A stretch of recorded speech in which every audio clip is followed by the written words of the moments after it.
It's time now for the school report. Today we welcome Lori Frerk to the studio, the superintendent of the Arcadia School District, brought to you by Poppy Bus Service. The school report starts right now. That's right, it's Friday, so I'm here with Lori Frerk. If you couldn't tell by the Kiss music, Lori is in the house. So I got to do that for your husband. That's true. Yeah, he just loves Kiss. So. Yeah.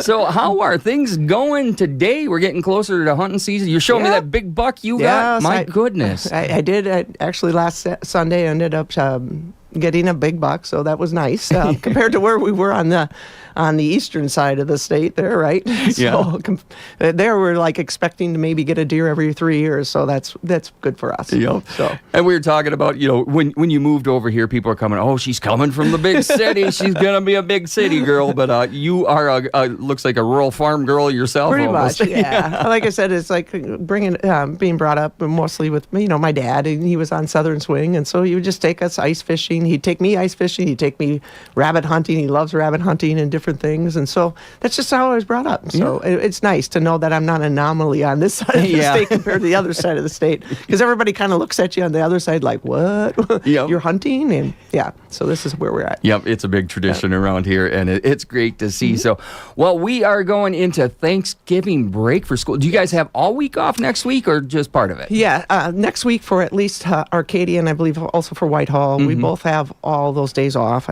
Blair Taylor and Indy are probably going for the first 2 days, if I remember the calendar.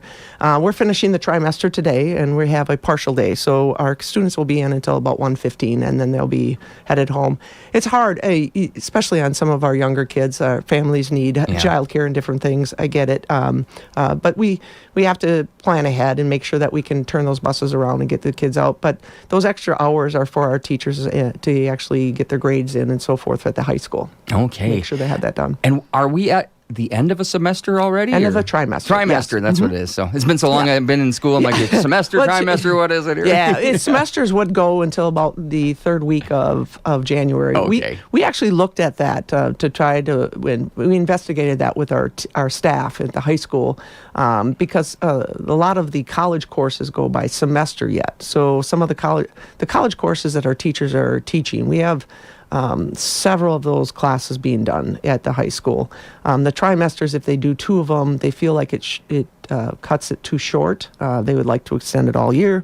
So our staff actually investigated that process, and then we worked with the TVC though, because we kind of run on that same pattern, and we work with kids traveling from each school. And so between the high school administrators and the counselors and different things, the change from a trimester to a semester right now, the benefits are not outweighing just staying where we are. So next year we'll stay in that process. Okay. And we'll begin to look at the process of another calendar for next year. Just remember, we have to have 172 student days. We have to have 190 teacher days, at least in our contracts. And the state decides that you can't start before Labor Day or September 1. So you've got all of these parameters and all these pieces to the puzzle that you have to figure out.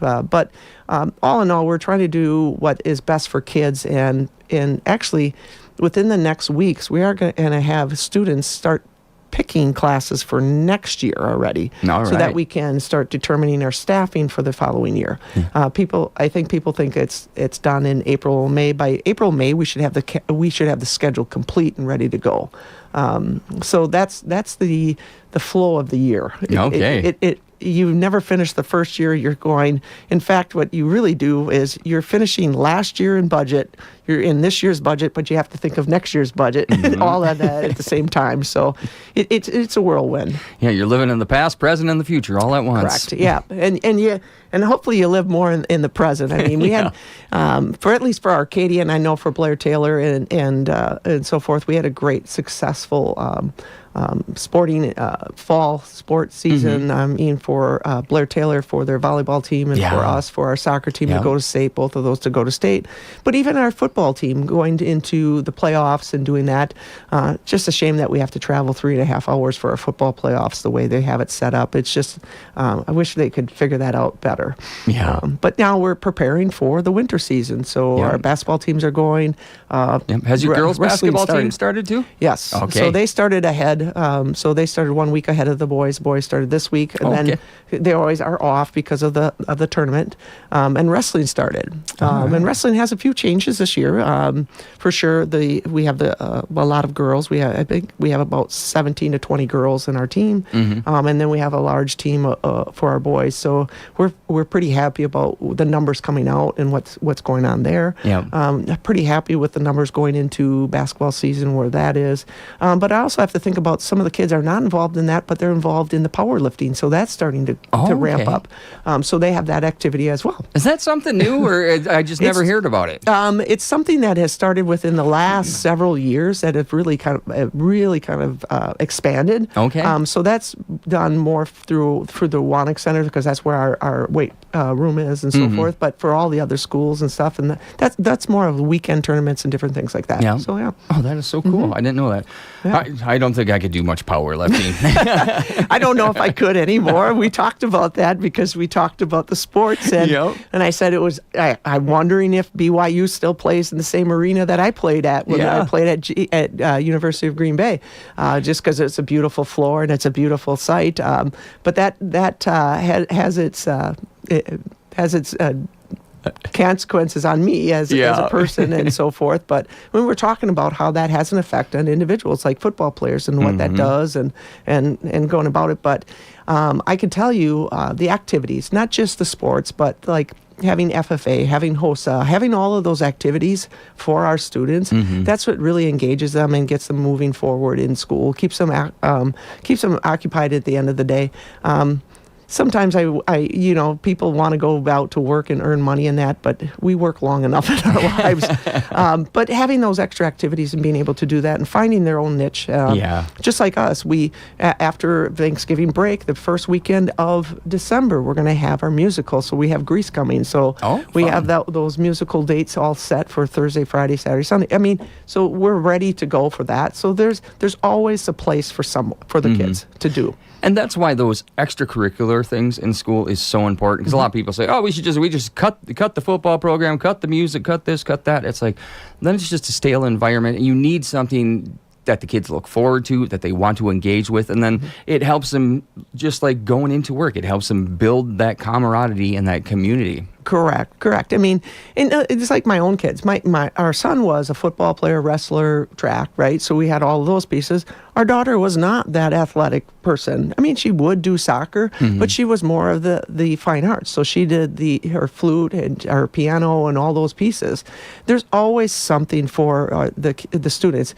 What I always hope for is that students get involved, and when they get involved, then their grades actually go up, and they come to school more often. They have a better step, overall, and they're happier when they're in school. They engage more in school. I am really happy with the engagement that our teachers, our paraprofessionals, even our custodians, and our kitchen help and so forth, all of them, even to the front office people, and how they engage with our kids and how they are respectful and so forth, and try to make sure that our kids are feeling welcome. Our bus drivers, like I said before, they welcome them in the morning, greet them in the morning, and they let them know they have a great day at the end of the day. So everybody involved helps our kids overall to achieve their dreams. Yep. I'm glad that you said that. You talked about the other people that work there that aren't teachers, that, the people in the kitchen, the people who sweep the floors. I remember when I was in high school, we had, one of the custodians that we always talked to every day because he was smart, he was funny, and just respectful to the kids, not looking down on them.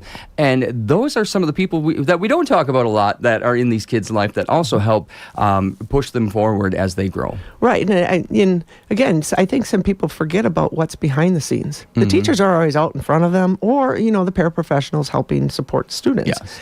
But you always forget about like our main office people. Again, we have a unique situation. We have a bilingual secretary in every one of our buildings. The welcoming piece that they have, that they can switch from English to Spanish and help out our families overall, is a great part. But even our other individuals, when you think about that, like our our people that are our lead custodians in the day, they talk to those kids throughout the breakfast, the lunch, and so forth as they're going through. If there's a need, they come into the classroom, they help.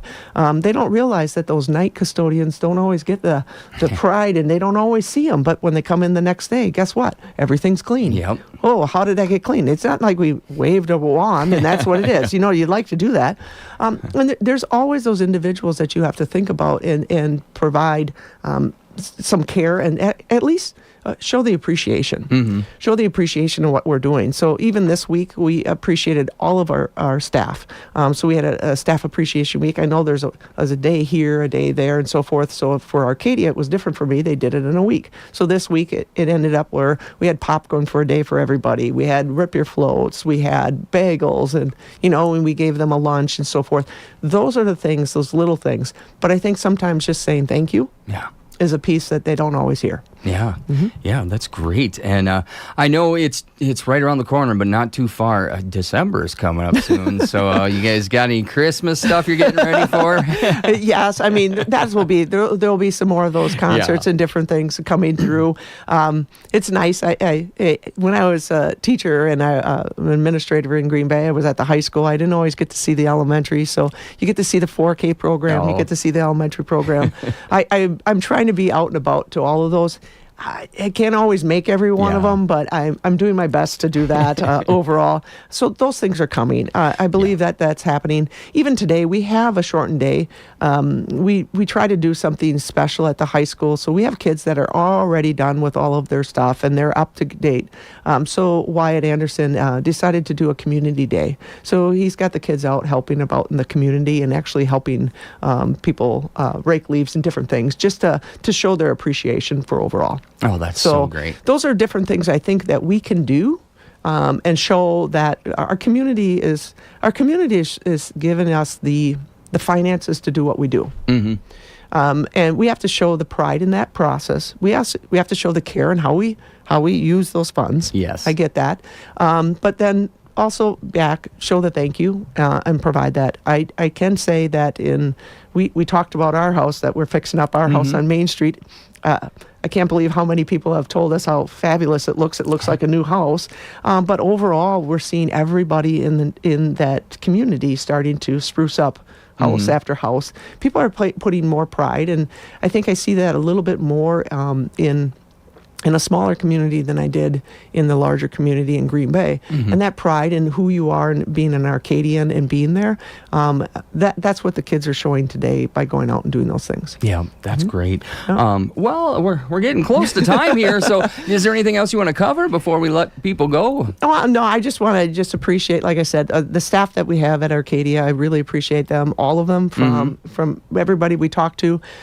Shout out to Indy, to Whitehall, to Blair Taylor, so forth, even Osseo and around all of those individuals that are there. Thank you for all that you do to help our kids and be successful in our buildings overall, because you're helping us help the next generation and actually get that success that they're needing. I just wish, again, all the hunters out there a safe hunt, hopefully a successful hunt overall. Be careful. Yes. I understand, the gun deer season, sometimes that's challenging. And just that you have a great Thanksgiving with family and friends. Yeah, that's great. Yeah, and you have a happy Thanksgiving too. And you already got your big buck. Are you going out again this weekend? I am going again. My dad has come, and he's a little older, and so I'm going to be there to help him and so forth within the stand. And he hasn't had the ability to hunt possibly some of these larger bucks that are out here. Okay. Which, trust me, I know the infamous Buffalo County now. Understand that. But in the beginning, when I was passing up 8-pointers, going, what am I doing? Right? But I understand now why after getting that larger buck. So he'll be on the stand, and I'll help him there. And hopefully he'll get something that he has and can enjoy and have the talk for the next year, let's be honest. So we'll do that. And if Bullwinkle comes out like some of them that I've seen, then maybe. But I wish that on my dad or our son that's coming. So. Oh, that'll be so great. Well, thank you so much for being here, and we will see you back here next month. I appreciate it. Yep. All right, we're gonna get back into the hits right after this short break. It's good to know that your Touchstone Energy Cooperative is always there. For generations, we've powered the growth of our neighborhoods, our businesses, and every